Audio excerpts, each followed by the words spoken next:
మట్టిలో మాణిక్యం అనే పేరుకి నిలువెత్తు నిదర్శనం మీరు. మీ బాల్యం గురించి అన్నిళ్ళు తెప్పించే అంశాలు మాకు తెలుసు. నా గ్రూప్ 1 లిస్ట్లో 1:1లో వచ్చింది కదా, ఎలా అనిపిస్తుంది సార్ అసలు? కుటుంబ పరిస్థితుల వల్ల నేను చిన్నతనంలోనే కుటుంబానికి దూరం అయిపోయాను. లైఫ్ అంటే ఏందో చిన్నప్పుడే పరిచయం చేసేసింది. చిన్నప్పుడే దొంగతనాలు అని చెప్పి బార్ షాప్లో పనిచేసేటప్పుడు వాళ్ళు తాగిన తర్వాత అనే మాటలు,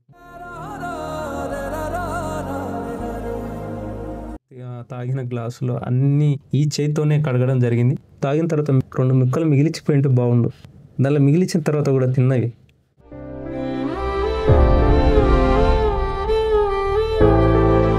గవర్నమెంట్ హాస్టల్లో ఉంటుంది, అక్కడ వేస్తే చదువుకోగలం. అప్పుడు బుక్స్ కొనుక్కోవడానికి కూడా, లేకుంటే పెన్స్ కొనుక్కోవడానికి కూడా ఈ బిడ్డ మీద కూలికి నిలబడి పని చేసుకోవడం, మీద ఎత్తుకొని ఆ పల్లెలు ఎత్తుకొని పోతుంటే అసలు ఉన్నటువంటి కళ్ళు ఉన్నటువంటి నరాలు కూడా నైట్ టైం లాగే. ఈ సిచ్యువేషన్లో ఎక్కడ ఏమో మనకెందుకు చదువులే అనిపించింది ఎప్పుడైనా?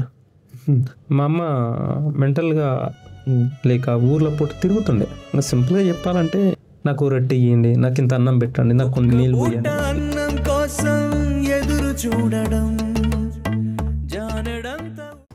రూపం ఉంది, ప్రేమ లేదు. అమ్మ రూపం కళ్ళ ముందు ఉంది, ప్రేమ లేదు.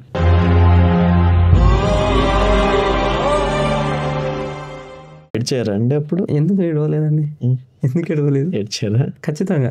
ఎందుకు ఇప్పుడు కూడా ఏడుపు వస్తుంది, ఖచ్చితంగా వస్తుంది.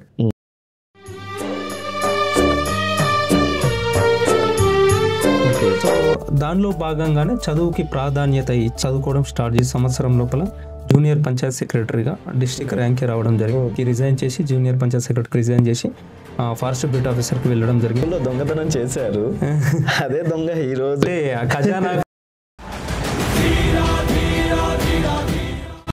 ఒక అమ్మాయి తీసుకొచ్చి టీ ఇచ్చింది. బయటకు వచ్చిన తర్వాత అమ్మాయి నచ్చింది అన్నాడు.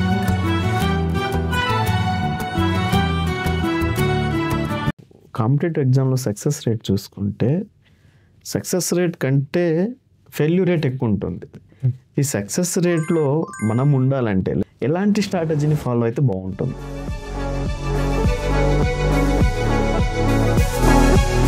నోట్స్ రాసుకునేవాళ్ళ, లేదంటే కాంపిటేటివ్ ఎగ్జామ్స్ బుక్స్తోనే చదువుకున్నారా? నోట్స్ కూడా చేసుకున్నారా? సపరేట్గా ఒక్కొక్క సబ్జెక్ట్కి ఒక సిస్టమ్ని ఫాలో అయ్యేవారు. మీరేం చెప్తారు? కోచింగ్ ఉండాలా?